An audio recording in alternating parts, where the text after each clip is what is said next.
Dari kasus Reinhardt dan juga fakta-fakta yang sudah dirilis oleh media dan juga polisi Inggris, apa yang dinilai dan juga dianalisa? Kalau saya lihat memang Reinhardt ini adalah salah satu sosiopat ya. Sosiopat? Itu berbeda dengan psikopat? Beda. Jadi sosiopat itu lebih ke arah memang antisosial yang memang kepribadiannya itu sulit untuk menjalankan norma-norma yang berlaku di lingkungan. Dan yang utama lagi dia memiliki abnormal dari sisi moral.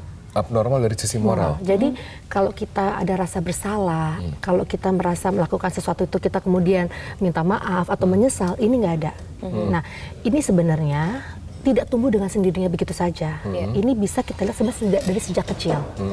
Jadi misalnya kalau kita lihat anak-anak yang suka bohong, kemudian menyembunyikan sesuatu gitu ya, kemudian tidak menyesal. Nah, itu sebenarnya salah satu keluarga atau orang tua bisa mendeteksi dan memberikan langsung arahan yang baik. Karena anak berdasarnya memang memiliki fantasi-fantasi. Tapi ketika dia tidak menyesal, melakukan itu berulang-ulang dan bahkan mengambil keuntungan, nah dari yang diceritakan itu yang membuat kemudian harus lebih serius lagi penanganannya. Tapi apakah kemudian moral yang dimiliki oleh seseorang, apalagi seseorang yang dari anak atau remaja itu terkorelasi dengan status sosial atau pendidikan? Karena Reinhardt ini adalah orang yang berpendidikan. Dari keluarga mampu juga. Betul, memang diharapkan dengan pendidikan yang baik, dalam keluarga yang baik juga, seorang anak itu akan memiliki knowledge yang cukup.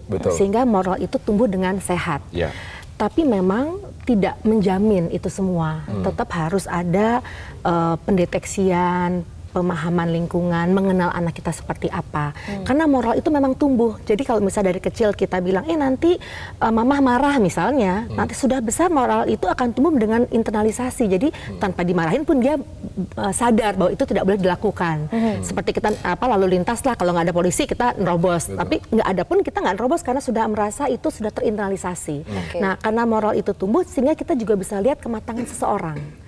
Nah, ketika moral tidak tumbuh menjadi abnormal, itulah yang menjadi suatu hal yang harus lebih diseriusi lagi dalam penanganannya. Dan harus sejak dini memang dibawa ke ahlinya untuk direhab seperti itu.